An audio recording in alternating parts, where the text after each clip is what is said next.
Have you ever climbed a mountain or taken a long flight and then felt like your ears were completely clogged up? You might have even experienced some pain or discomfort too. Well, it turns out this is actually a very common problem that affects lots of people. And today we are going to talk all about why your ears clog up when you climb and what you can do to prevent it from happening. So let's get started. When you change altitude, the air pressure around you also changes. As you climb higher and higher, the air pressure outside of your body becomes lower and lower. Now, this doesn't just affect you physically, but your ears are actually quite sensitive to changes in air pressure. Inside of your ear, there's a little area called the middle ear, which is actually quite a unique part of your body. The middle ear is an air-filled space that contains three tiny bones called the malleus, incus, and stapes. These little bones are responsible for helping us hear by transmitting sound vibrations from the outer ear to the inner ear. But these vibrations rely on the air pressure being equal on both sides of the eardrum.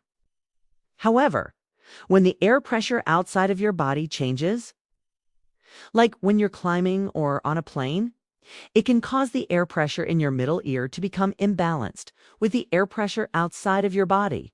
This causes the eardrum to become quite literally a bit floppy, which prevents those tiny ear bones from vibrating properly and can lead to hearing loss as well as that uncomfortable feeling of having a clogged ear. Fortunately, though, there are some very easy tricks you can use to help pop your ears and balance the air pressure again. The first trick is to chew gum or suck on a mint. When you chew gum or suck on a mint, you're actually increasing the pressure in your mouth, which forces air to travel through a little. Opening called the Eustachian tube, which connects your middle ear to the back of your throat. As the air travels through this tube, it helps to equalize the air pressure on either side of your eardrum, so you can hear better and feel that satisfying pop in your ears. Another trick you can try is yawning or swallowing. Just like chewing gum or sucking on a mint, yawning and swallowing increases the air pressure in your middle ear, which can help to open up the Eustachian tube and balance the air pressure.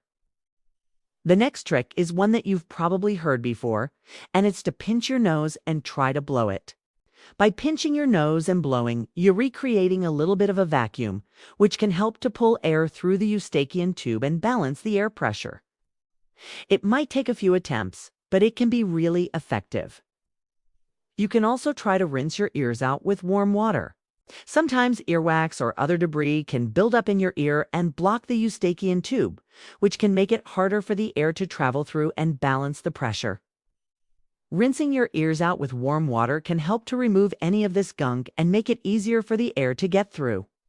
Just be sure not to use anything sharp or pointy to try to clean out your ears, as this could end up damaging your hearing. If none of these tricks work, you can also try over-the-counter ear drops or nasal sprays. These can help to reduce inflammation in your ears or sinuses, which can make it easier for the air to travel through the Eustachian tube. Now, if your ears are still clogged up and you're still experiencing pain, it's important to see a doctor. It could be a sign of a more serious ear infection that requires treatment with antibiotics. So the next time you find yourself climbing a mountain or getting onto a plane, be sure to try some of these tricks to help keep your ears from clogging up. And if you enjoyed this video and learned something new, be sure to share it with your friends and stay tuned for more. Thanks for watching, and I'll see you next time.